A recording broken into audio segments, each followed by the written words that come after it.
Halo Tribuners, ketemu lagi nih di Tribun Lampung Wiki bersama dengan Vivi Navilia.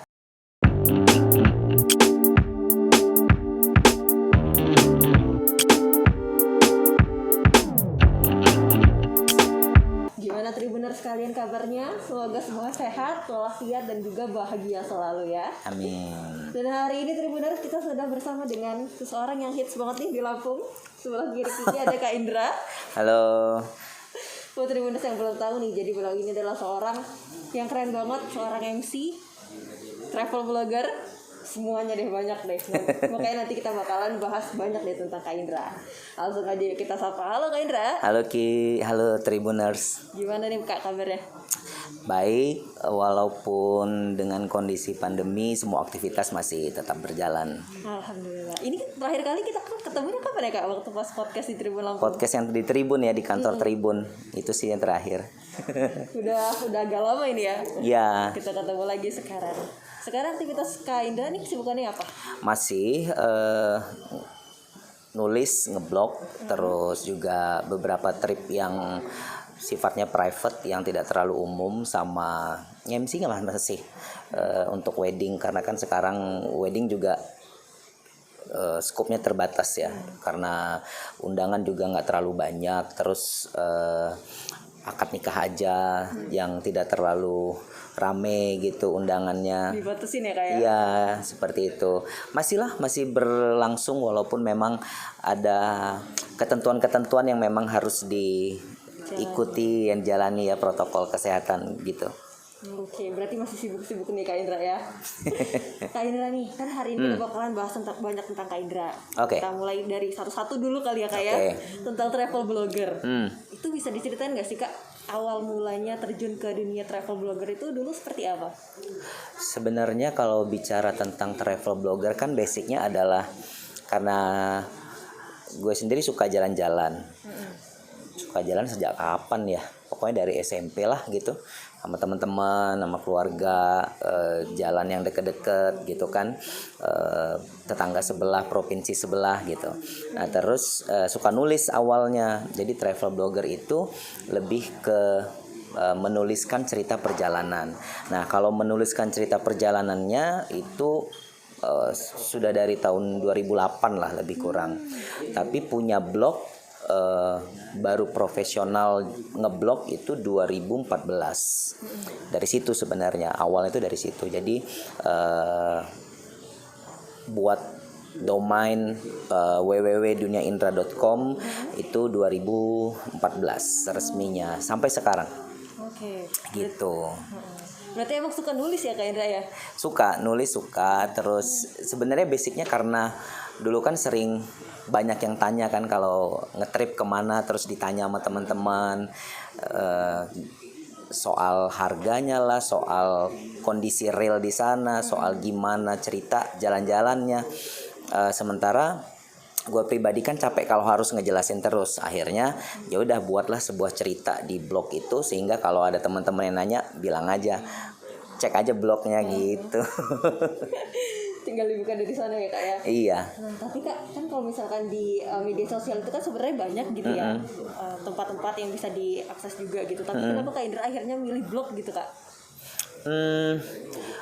Karena itu tadi basicnya sebenarnya suka menulis. Jadi membaca, menulis aktivitas sehari-hari ya, selain dari zaman SMP lah, dari zaman SMP, SMA gitu.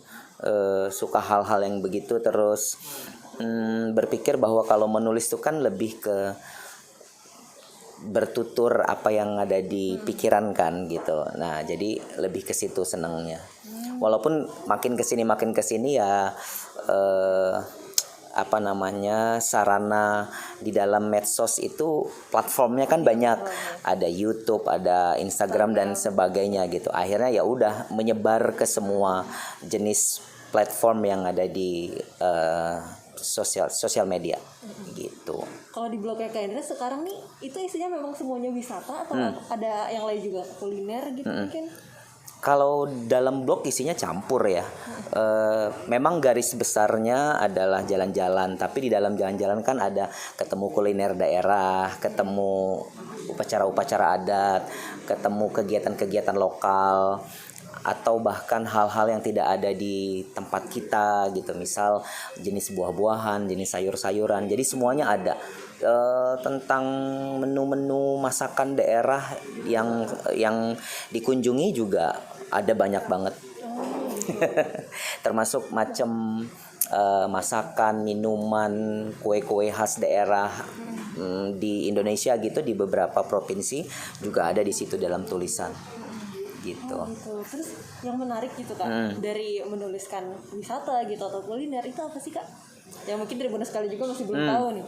Sebenarnya basicnya menulis itu sesuatu yang menarik ya. Jadi itu kan semacam menuturkan apa yang ada di pikiran kita berdasarkan apa yang kita lakukan gitu loh. Misalnya melakukan jalan-jalan berarti berdasarkan jalan-jalannya kita gitu. Nah, kalau menariknya itu adalah karena kita berhasil menuturkan berdasarkan cerita yang kita alamin gitu. Jadi mudah-mudahan berkenan dan kemudian direspon positif banyak pihak, itu hal menarik lah. Terus sejauh ini nih Kak Indra udah pernah kemana aja Kak untuk menuliskan blog gitu? Kalau jalan banyak ya di beberapa provinsi di Indonesia. Atau udah seluruh Indonesia nih? Kalau seluruh belum, seluruh yang belum itu Maluku belum, Flores belum. Gue mencintai Indonesia bagian timur sebenarnya, walaupun Raja Ampat udah, NTB, NTT, tapi belum semua gitu. Maksudnya kota-kota yang kecil yang banyak hal menariknya belum, tapi alhamdulillah sebagian besar lah. Kalau dibilang provinsi itu ada 34, mungkin 25 sampai 30 adalah. Oke, itu kalau di Indonesia. Kalau misalkan di luar negeri udah kemana aja? Di luar negeri juga belum terlalu banyak ya. Negara Asia, ASEAN, Timur Tengah, beberapa negara Eropa. Terakhir sebelum pandemi itu sempat ke US sama Meksiko. Itu banyak dong Kak berarti. Iya. Alhamdulillah. Karena kalau misalkan kita ngeliat di Instagram Kak Indra tuh ya, itu kan isinya di highlight tuh banyak banget tuh kemana-mana gitu. Nah itu semuanya memang project dari travel blogger ini atau gimana Kak? Iya, dalam perjalanannya jadi travel blogger akhirnya ketemu dengan banyak pihak yang itu tadi endorsement, reviewers gitu-gitu. Jadi mereka lah yang invite kita untuk datang ke acara mereka. Karena sebenarnya banyak sekali, kalau di Indonesia aja itu banyak acara-acara daerah yang dilaksanakan setiap tahun. Misal kalau di Lampung itu ada festival Krakatau. Nah, di provinsi-provinsi lain itu ada tuh festival-festival daerah yang menarik untuk kita datangi, dan daerah tersebut ngundang kita gitu. Jadi itu adalah kesempatan bagi kita untuk eksplor daerah itu. Jadi selain diundang resmi untuk meliput kegiatan daerah, kadang-kadang gue sering extend untuk explore hal-hal menarik lainnya gitu. Begitu juga kalau ke luar negeri gitu. Jadi misalnya diundang oleh produk atau instansi atau lembaga atau komunitas untuk menghadiri sebuah kegiatannya mereka, terus selebihnya gue extend. Jadi misalnya kegiatannya cuma 2 hari, tapi extend jadi 5 hari. Jadi 3 harinya itu spare waktu untuk keliling, explore hal-hal menarik, konten lokal gitu-gitu. Jadi menarik juga ya Kak ya? Iya, banyak hal menariknya karena ya itu tadi ya, kalau kita jalan keluar kan banyak hal yang nggak sama dengan tempat kita gitu. Nah itu sisi menarik. Oke. Nah, terus Kak, kalau misalkan kita mengadakan perjalanan gitu Kak ya, itu ada nggak sih Kak pengalaman menarik yang dialami sama Kak Indra gitu? Karena itu kan ke beda tempat pasti beda cerita kan. Betul. Nah, kalau ada pengalaman menarik mungkin dari Kak Indra? Sebenarnya hampir semua tempat yang didatangi menarik semua ya. Tergantung sisi mana ngelihatnya. Misalnya menariknya itu di bidang seni, budaya, pariwisata, terus konten-konten lokal gitu, hal-hal lokal yang nggak kita temuin di Lampung misalnya tempat kita tinggal. Jadi sisi menariknya banyak gitu. Yang paling berkesan deh. Yang paling berkesan hampir semua berkesan. Nggak ada yang nggak berkesan, menurut gue sih semua berkesan karena setiap tempat tuh ceritanya beda-beda gitu. Oke, berarti semuanya berkesan, semuanya punya cerita masing-masing ya kak ya. Betul. Tapi kak, kalau misalkan sekarang ini kan banyak banget gitu ya orang kalau misalkan mengeksplor satu tempat gitu itu lebih ke tempatnya gitu. Kalau misalkan kak Indra tuh yang paling di apa ya poin penting dalam mengunjungi suatu tempat gitu, apa yang di apa ya istilahnya yang di highlight sama kak Indra gitu? Gue itu menyukai hal-hal yang lokal, yang gini, sesuatu yang nggak kita temui di tempat kita. Misal nih ya, kalau misalnya ke Aceh, jadi budayanya Aceh, adat istiadat, terus kegiatan keseharian warga lokal, bagaimana cara mereka menikmati kopi, bagaimana cara buat mie Aceh gitu-gitu. Nah itu konten-konten lokal yang kita tuh nggak akan temui di tempat lain, walaupun mie Aceh, kopi Aceh itu bisa aja ada di mana-mana. Tapi kan kalau di Acehnya secara langsung pasti beda gitu. Itu sih yang menarik konten lokal. Terus biasanya kalau misalkan keliling kayak gitu, kayaknya sendirian atau memang ada timnya gitu kak? Kadang sendirian, kadang juga rame-rame, tergantung ya. Kalau berangkat sendiri juga sering, misalnya explore sendiri, terakhir macem ke Korea sendiri, ke Taiwan sendiri, nggak apa-apa. Jadi lebih ke backpacker, solo backpacker ya, gitu, atau sama grup, sama teman-teman. Karena kadang kalau festival di daerah-daerah itu ngundangnya lumayan banyak, misalnya 5 orang, 6 orang, sampai 10 orang biasanya maksimal gitu. Jadi ada teman, ada partner. Tapi berarti pernah juga ya kayak untuk solo backpacker gitu? Sering ke beberapa negara di luar gitu, misalnya ke yang dekat-dekat Thailand, Vietnam, Sri Lanka, India, pernah beberapa sendirian gitu. Gimana kak pengalamannya solo backpacker? Seru, karena kalau kita jalan sendiri tuh kita lebih bisa menentukan apa yang kita mau kan. Misalnya mau berlama-lama di sini, atau mau leyeh-leyeh di satu tempat gitu. Itu bisa lebih bebas. Dan jujur aja gue pribadi nggak terlalu suka pakai travel agent, kecuali untuk hal-hal tertentu ya, misalnya itu ketentuan gitu. Tapi kalau boleh milih sih, mending punya kebebasan untuk explore dalam momen traveling gitu. Jadi nggak tergantung dengan jadwal, nggak terlalu buru-buru gitu ya, iya, nggak terlalu dibatasi. Jadi kita bisa lebih explore gitu. Itu sih serunya. Oke, tadi bener kita bakalan lanjut nih ngobrol-ngobrol sama Kak Indah, tapi sebelumnya kita bakalan pindah dulu ke sebelah. Kita ngopi di dalam. Kita ngopi di dalam biar suasananya makin asik lagi. Oke. Tara, sekarang kita lanjut nih di dalam. Iya. Biar ngopinya semakin asik ya nih Kak ya. Benar. Jadi pindah tempat kan ngopinya jadi suasananya beda kan. Ngomong-ngomong kopi kita mana nih Kak? Tadi di situ tuh. Oke deh, lanjut ya Kak ya. Kita Siap. ngobrol lagi. Nah kan tadi kita udah bahas banyak banget nih soal travel blogger gitu. Nah tapi kalau Kak Indra tuh emang dari awal udah membidik hal ini tuh jadi profesi kah atau seperti apa Kak awalnya? Kalau traveling kan memang hobi ya. Terus kemudian menseriusi bidang travel blogger, nulis di blog tentang cerita jalan-jalan gitu. Akhirnya jadi hobi yang kemudian menghasilkan kan. Akhirnya ya udah ditekunin sebagai profesi gitu. Karena memang dulu ketika memulai bidang ini memang belum banyak dilirik banyak orang. Tidak seperti sekarang ya. Kalau sekarang tuh banyak banget traveler yang kemudian menuliskan cerita perjalanannya di dalam blog sehingga mereka juga bisa disebut sebagai travel blogger. Begitu. Nah, kalau misalkan kan tadi kita udah bahas yang bagus-bagusnya, yang positif-positifnya atau yang enak-enaknya nih Kak. Tadi kan kita juga pengen tahu nih Kak, kalau misalkan struggle-nya gitu atau hal-hal yang menantang dari dunia travel blogger tuh ada nggak sih Kak?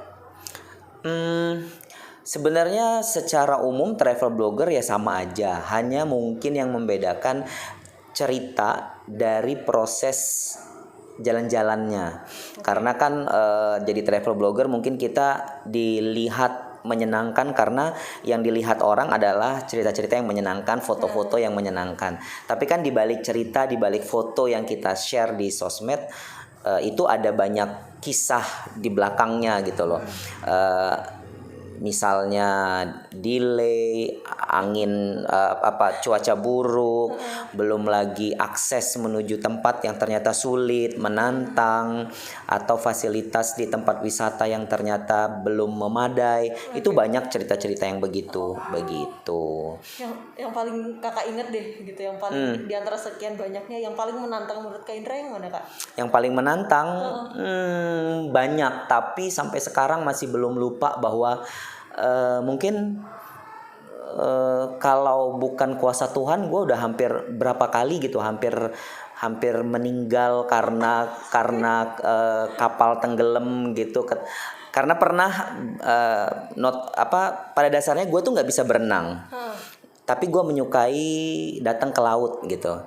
Terus pernah cuaca buruk, ombak besar gitu. Terus pernah kita terombang-ambing di laut gitu, karena memang kapalnya jadi harus berhenti mematikan mesin karena ombaknya besar gitu.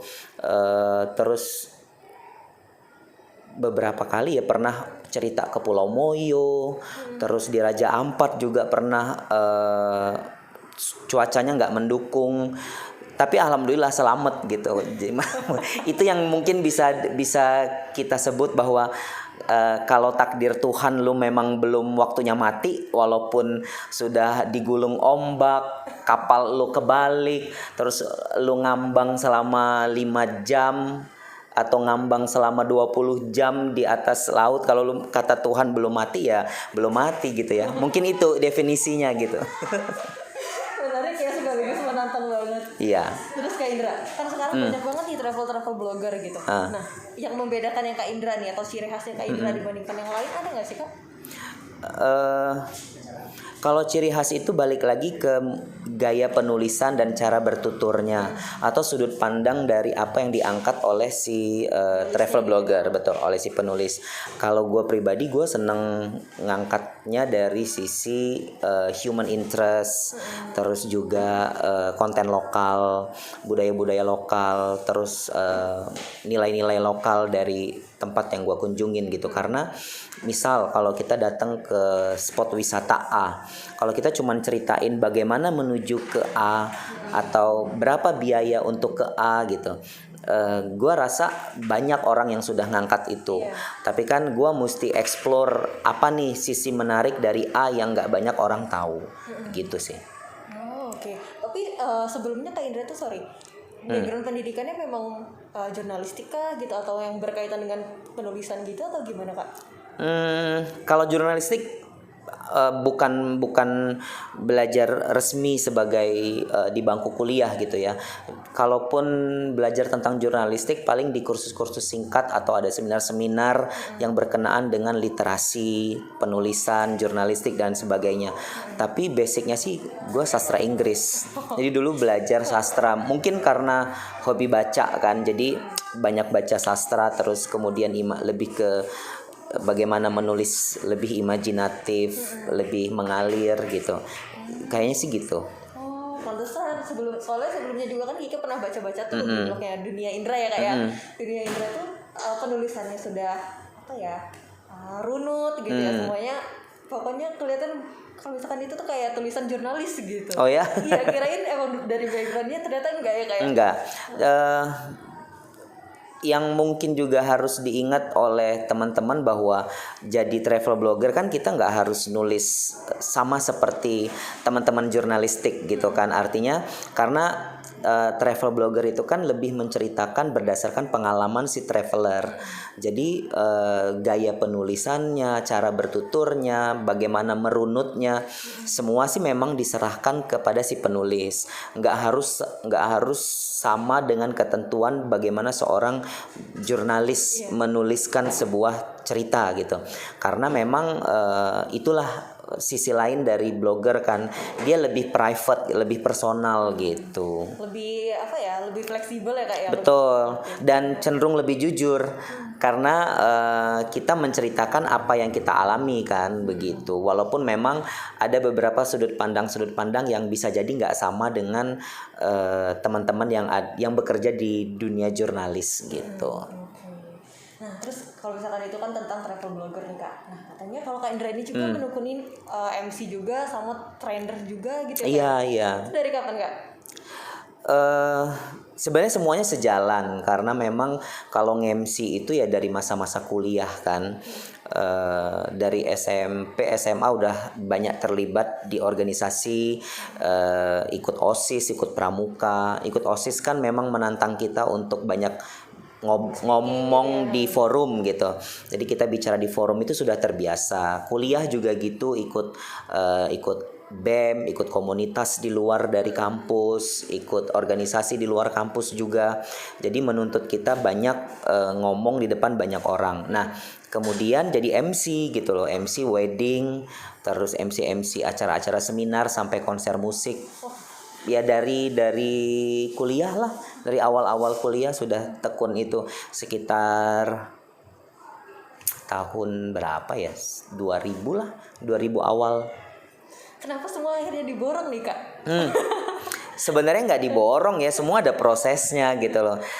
Kalau travel blogger baru serius 2014. Kalau nge-MC kan dari tahun awal 2000 ketika masa-masa kuliah gitu kan. Semuanya by proses sebenarnya karena memang macam jadi travel blogger. Kalau nulis di blog kan sudah sejak 2008 suka menulis karena basicnya karena dari membaca kemudian suka menuliskan cerita-cerita, terus kemudian serius jadi travel blogger itu benar-benaran jadi travel blogger itu 2014, yaitu ditandai dengan sering nulis cerita-cerita perjalanan, terus sering diundang ke acara-acara festival-festival daerah, kemudian menuliskan cerita-cerita hasil dari kunjungan kita gitu. Oke. Kalau misalkan yang trainer tadi itu spesifiknya apa? Trainer apa? Kalau trainer itu 2006. Jadi 2006 itu pernah terlibat dalam Lapenkop namanya, Lembaga Pendidikan Perkoperasian. Terus di situ ditunjuk sebagai trainer koperasi. Nah, dari trainer koperasi itu berkembang, ternyata ada juga bidangnya itu tentang sumber daya manusia dan komunikasi.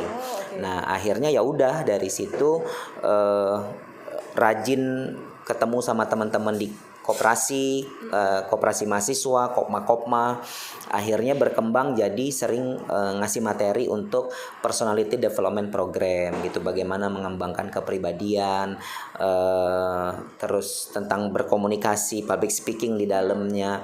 Karena kemudian sering MC, terus akhirnya pengalaman MC itu yang sering juga dibagikan dalam setiap momen trainer gitu. Jadi bidangnya kalau jadi trainer itu ya bidang manajemen, SDM, pengembangan kepribadian, komunikasi, public speaking, atau juga nge-MC gitu. Jadi semuanya sejalan sih gitu.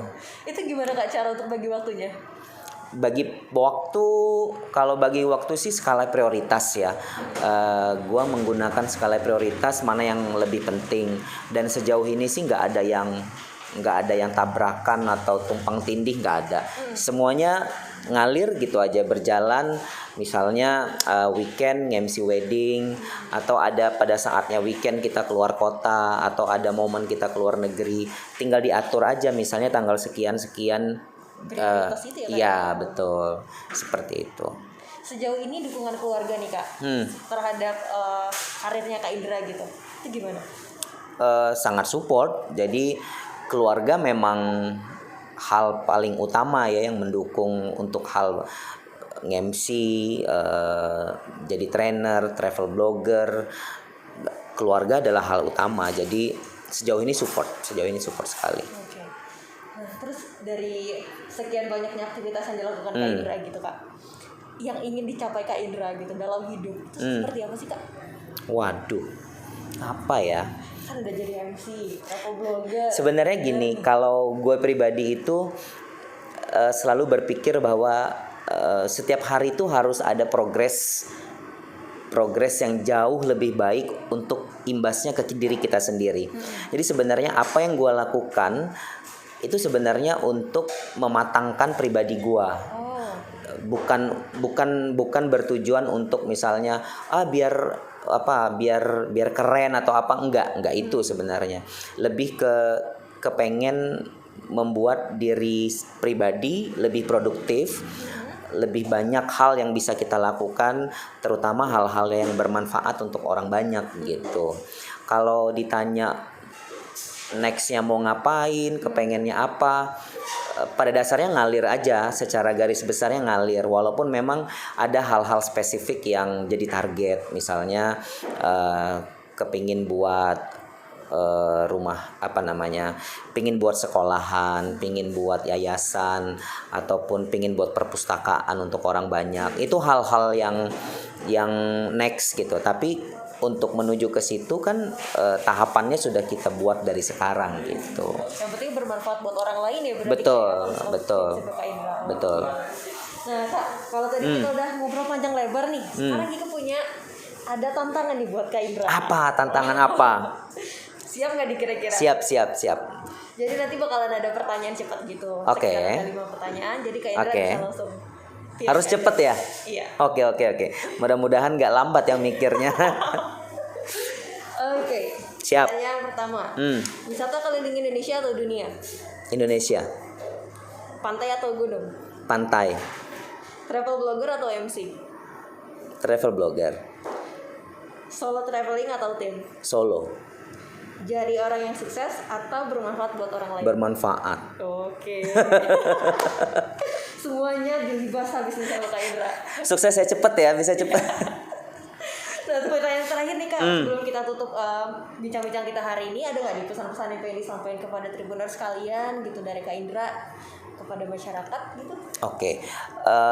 Pesannya mungkin ini lebih ke teman-teman milenial ya yang nyimak obrolan kita, bahwa selagi muda, selagi kita bisa lakukan hal-hal positif, perbanyaklah hal-hal positif gitu. Karena kadang kan kita nggak tahu akan apa yang terjadi di masa mendatang gitu. Nah, karena kita nggak tahu, maka kita bisa memprediksinya dari sekarang dengan cara itu tadi, melengkapi hal-hal yang berguna untuk kita, dan juga melengkapi kemampuan-kemampuan yang itu bisa membuat personal kita lebih berkembang gitu. Jadi nggak ada alasan untuk mager, males, atau malu, atau minder. Gua rasa itu udah nggak perlu ya sekarang, karena kesuksesan itu milik semua orang. Jadi semua orang punya hak yang sama untuk men-setting dirinya sukses di kemudian hari dengan cara masing-masing. Karena sukses itu kan standarnya beda-beda satu orang dengan orang lain. Tapi yang pasti setiap personal harus men-upgrade kemampuannya. Gitu.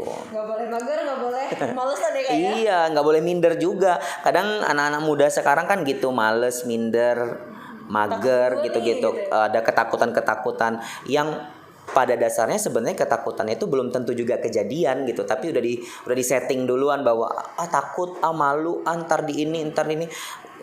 Gua rasa sih kalau memang lu yakin lu bisa, lakukan aja dulu. Gitu. Siap.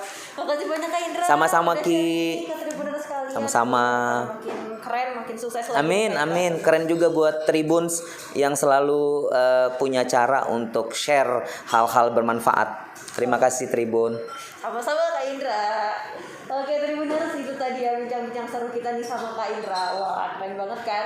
Makanya Tribuners kalian harus terus pantengin Tribun Lampung Wiki, karena kita punya banyak banget video-video menarik buat kalian semua.